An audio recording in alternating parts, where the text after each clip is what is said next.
जी, जहाँ तक 27वीं तरमीम का ताल्लुक है उसके बारे में कोई ड्राफ्ट नहीं हुआ, ना ड्राफ्ट शेयर किया गया है पॉलिटिकल पार्टीज़ को, ना पॉलिटिकल पार्टीज़ में मैं समझता हूँ अभी तक कोई डिस्कशन नहीं हुई है। हमारे चेयरमैन साहब ने हमें कोई ऐसी बात नहीं की है, चेयरमैन बिलावल भुट्टो साहब ने, कि 27वीं तरमीम आ रही है। मैं समझता हूँ इसके बारे में मुझे कोई नॉलेज नहीं है, हमारी पार्टी को कोई इल्म नहीं है और उसके बारे में हम कुछ नहीं कह सकते।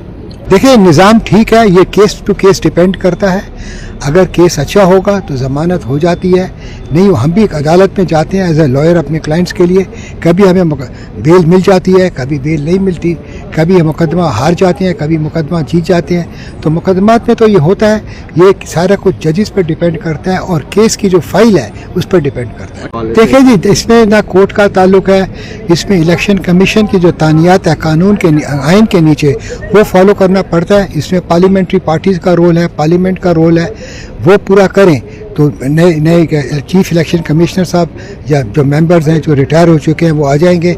इसमें कोर्ट की कोई दखल अंदाजी नहीं है, ये पार्लियामान के ऊपर है।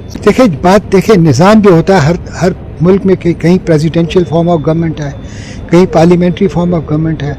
बात यह है कि जो निज़ाम चलाने वाले होते हैं उनके ऊपर डिपेंड करता है निज़ाम कैसे चले, और इसके अंदर हिस्सा होता है आवाम का भी हिस्सा होता है, और वो जो इलेक्ट होते हैं उनका भी हिस्सा होता है, जो जजेस हैं उनका भी हिस्सा होता है। इन सब ने मिलकर इस निज़ाम को चलाना होता है।